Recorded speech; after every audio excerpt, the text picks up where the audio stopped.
Pozdrav svima. Danas se nalazim u Jeruzalemu.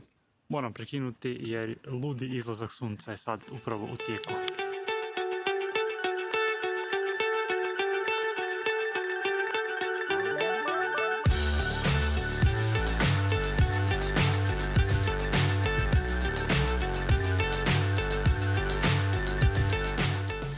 Pozdrav svima.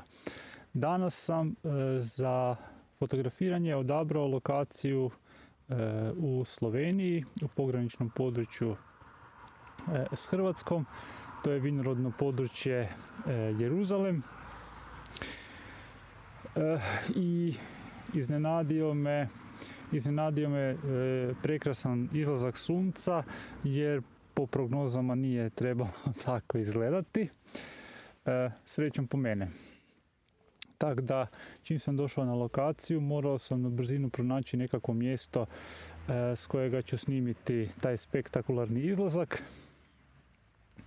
Jer snimiti samo šareno nebo je lijepo i fotografija onak na prvu jako dobro izgleda, međutim prazna je ako nema nešto, barem nešto zanimljivo u prednjem planu, u kontrasvjetlu ili osvjetljeno tim lijepim svjetlom. Ako se sjećate iz prošlog videa, spomenuo sam da mi se nekoliko puta desilo da se kroz tanki prorez u oblacima ili neposredno prije izlaska ispod oblaka da prosvijetli onak lijepo sunce. Danas se upravo to desilo. Pojavio se jedan prorez između oblaka, tako da jedan gusti sloj oblaka je nad horizontom bio, zatim taj sitan prorez i dalje jedna onak malo tanja naoblaka. Međutim, ipak je dovoljno debeli taj sloj oblaka da sunca više nema, da je svjetlo onak plošno. Sad, pošto sam se parkirao na parkiralištu ispod crkve u Jeruzalemu, a to parkiralište gleda u dolinu koja je usmjerena malo više sjeveroistočno, odnosno malo više sjeverozapadno, a ne prema sjeveroistoku otkud mi je sunce izlazilo, morao sam potražiti mjesto di ću fotografirati izlazak, pa sam se sjetio da s druge strane crkve, upravo prema sjeveroistoku, postoji maleni parkić, pa sam onda otišao tamo ukušati sreću. Tu sam našao par crnogoričnih stabala koja su onak ne previsoka, zanimljivo su povijena i onda ona su mi činila lijepi prednji plan. Napravio sam nekoliko okomito i horizontalno orijentiranih fotografija, nekakve HDR-ove, znači jer je jako veliki dinamički raspon, pa sam onda radio po 3 ekspozicije za svoju prvu fotografiju. I motiv koji sam u biti najviše koristio ovog jutra za fotografiranje, odabrao sam ovu lijepu crnogoricu, onak ima fino povijeno deblo, malenu krošnjicu i usmjerena je točno prema izlasku sunca.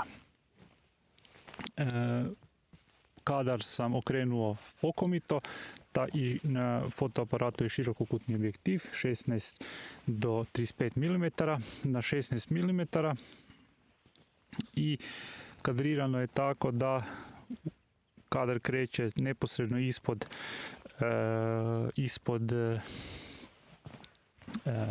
debla, uključena je i ova grana, tako da ona iz jednog kuta vodi pogled, a deblo raste iz drugog kuta i kroz donji dio kadra se onda savija i krošnja se širi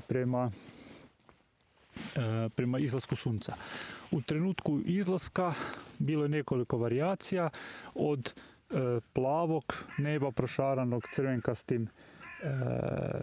crvenkastim linijama, jer je sunce obasjavalo donje dijelove oblaka, preko izrazito onak vatreno crvenog neba pa do lijepog onak toplog naranđastog neba. Pa vidjet ću koja će od tih fotografija, ako ne i sve 3 varijante, biti odabrane za objavu.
Sljedeći kadar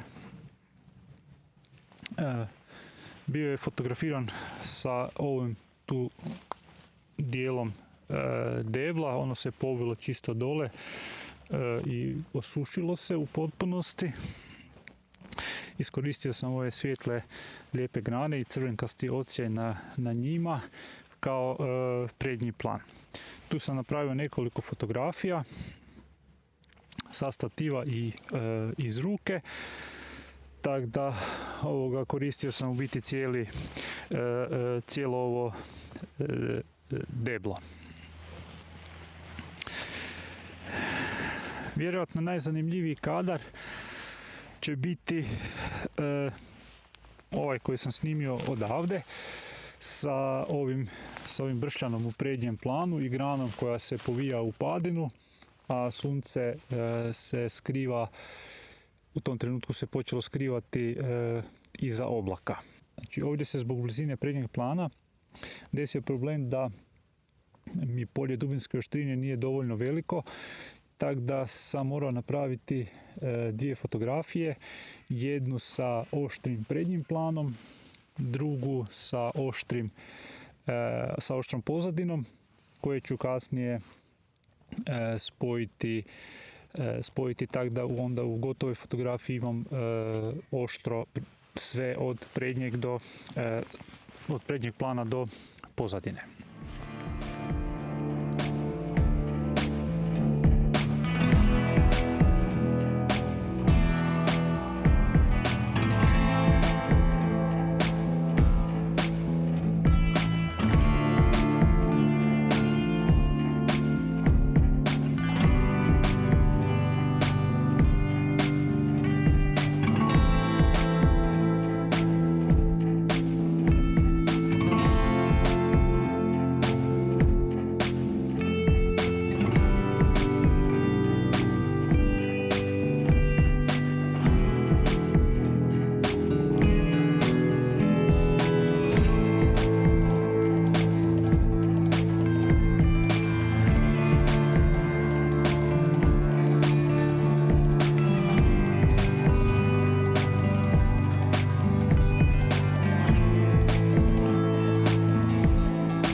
Sad se situacija malo smirila i sad ću razmisliti na miru